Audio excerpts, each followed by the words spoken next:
familiar with Brian Epstein's relationship with the Beatles and how he fought diligently to ensure they received the attention they deserved. In 1962, he became the band's manager and landed them a deal with Parlophone Records. Epstein was successful in bringing the Beatles to the world's attention. But who was Brian Epstein in the first place? Before he joined the Beatles, what did we know about him? And how did he pass away at such a young age? Today, we'll examine all these issues and discuss Brian Epstein's life and death. Please consider becoming a subscriber to our YouTube channel. Life and work.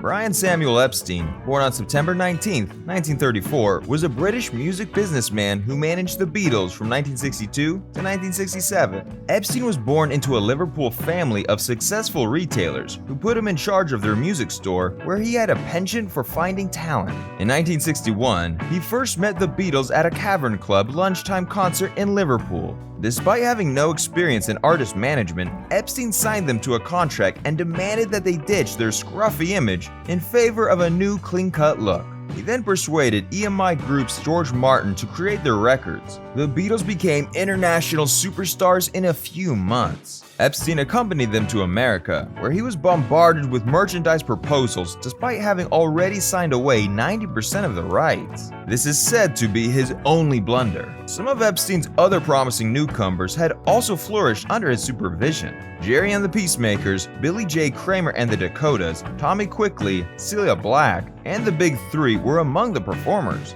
Brian Epstein's parents, Harry and Queenie, had another son, Clive, who was born 22 months after his older brother. The Epsteins moved to Southport during World War II, where two schools ejected Epstein for lethargy and poor performance, but returned to Liverpool in 1945. The Epsteins settled in Childwall, Liverpool at 197 Queen's Drive, where they stayed for the following 30 years. Epstein's parents sent him to boarding schools all around the country, including Claysmore School in Dorset. He studied the violin at Wrekin College in Wellington, Shropshire for 2 years. He wrote a long letter to his father shortly before his 16th birthday, explaining that he wanted to be a dress designer. But Harry Epstein was adamantly opposed, and after a 6-month apprenticeship at another company, his son was forced to report for duty at the family's furniture store on a £5 per week wage. Epstein was conscripted into the Royal Army Service Corps as a data entry clerk in December 1952 and was stationed at Albany Street Barracks near Regent's Park in London, where he was frequently admonished for failing to pick up his army pay. After returning to Liverpool, he was put in charge of the Clarendon Furnishing Shop in Hoylake, and he was made a director of NEMS in 1955.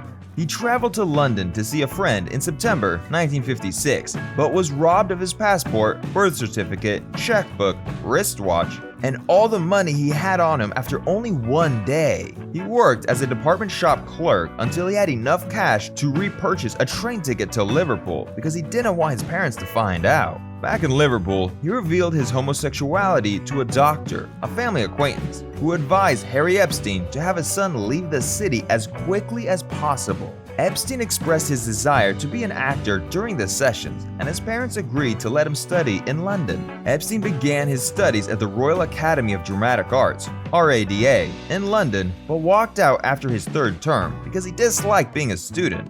Albert Finney, Susanna York, and Peter O'Toole were among his classmates. He wanted to direct a theater play or act in a Chekhov play or a straight drama by John Osborne. Epstein was given leadership of the family's recently launched NEMS music store and worked around the clock to ensure its success. After discovering he wasn't made out for show business, he returned to the family business. Brian Epstein and the Beatles began working together in late 1961 in Liverpool. The Beatles had just returned from Hamburg and started playing Liverpool's Cavern Club, completely self-managed and without a recording contract. Epstein was running his family's record and musical instrument shop on Walton Road, just a few blocks from the Cavern at the time, but he hadn't heard of the Beatles until he had 2 young customers in quick succession enter his shop looking for a copy of a record they'd made in Hamburg as the backing group for vocalist Tony Sheridan, as he would later tell the story. Epstein planned to visit the future Fab Foursome weeks later based on the fairly tiny buzz. When Epstein first met the Beatles, he saw a totally different band from the one that would go on to rule the world.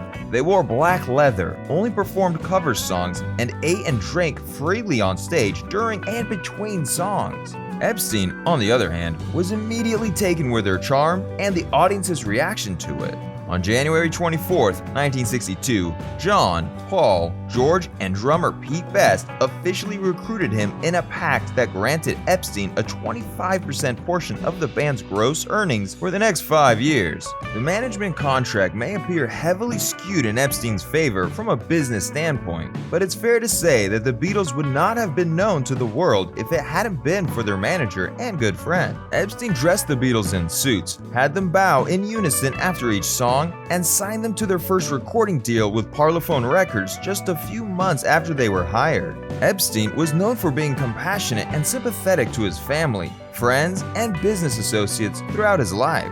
Epstein served as best man and paid for the couple's celebratory lunch after Lennon married Cynthia Powell on August 23, 1962. When Cynthia was pregnant, Epstein paid for a private room at a hospital and offered the Lennons the use of his flat at 36 Faulkner Street in Liverpool when they needed a place to stay. He also consented to be Julian Lennon's godfather. Epstein's homosexuality was not made public until after his death, despite the fact that it had long been known among his friends and business acquaintances. Epstein commissioned a tailor to construct him an officer's uniform while serving in the British Army. He wore the uniform while cruising London's pubs, but the military police arrested him for impersonating an officer one night at the Army and Navy Club in Piccadilly. Epstein avoided a court-martial by consenting to consult an Army psychiatrist once his sexuality was discovered. After 10 months, he was medically dismissed from the Army for being emotionally and mentally unfit. Epstein later alleged that his first homosexual experience occurred after being discharged from the Army and returning to Liverpool. Epstein began taking stimulants shortly after starting his management job, mainly Preludin, which did not require a prescription at the time. Since their days in Hamburg, John Lennon, Paul McCartney, George Harrison, and Ringo Starr had all taken it. Epstein explained that he used the substance to stay awake at night throughout his various performing tours. Peter Brown accused Epstein of taking too many pills in 1964 because he would frequently cough at gatherings, which Brown realized was Epstein's manner of sneaking drugs into his mouth. McCartney recalls meeting Epstein at late-night London clubs and recalls Epstein grinding his jaws, perhaps owing to bruxism, and telling him, the drugs. Epstein also acquired a dependence on the sedative hypnotic medication carbamyl, which is similar to barbiturates. Death. After his father died, Epstein went to a traditional Shiva in Liverpool, having just gotten out of the Priory Clinic, where he had been trying to cure his acute insomnia and amphetamine addiction. On August 23, 1967, a few days before his death, he paid his final visit to the Beatles recording session at the Chapel Recording Studios on Maddox Street in Mayfair, London. When Epstein died on August 27, 1967, the Beatles were on a retreat in Bangor, Wales. The 32-year-old died as a result of an unintentional sedative overdose from the medicine carbatrol. He allegedly tried to sleep by taking 6 carbatrols, which would have been a regular dose if they hadn't been coupled with alcohol. Epstein had gone to the Priory facility a few days before to get help for his insomnia and amphetamine addiction. To give his family some privacy and to avoid drawing crowds and the media, the Beatles did not attend Epstein's funeral. According to Jeffrey Ellis, CEO of NEMS Enterprises, George Harrison had given Nat Weiss, Epstein's close friend and confidant, a single flower. Ellis remembers it as a chrysanthemum, wrapped in a newspaper the day before the funeral on behalf of all 4 Beatles, with instructions to place the flower on Brian's coffin as a final farewell. Flowers, on the other hand, are prohibited during Jewish funerals and burials. As witnessed in the new Disney Plus documentary series, The Beatles Get Back, the band felt Brian Epstein's legacy within the Beatles years after his death.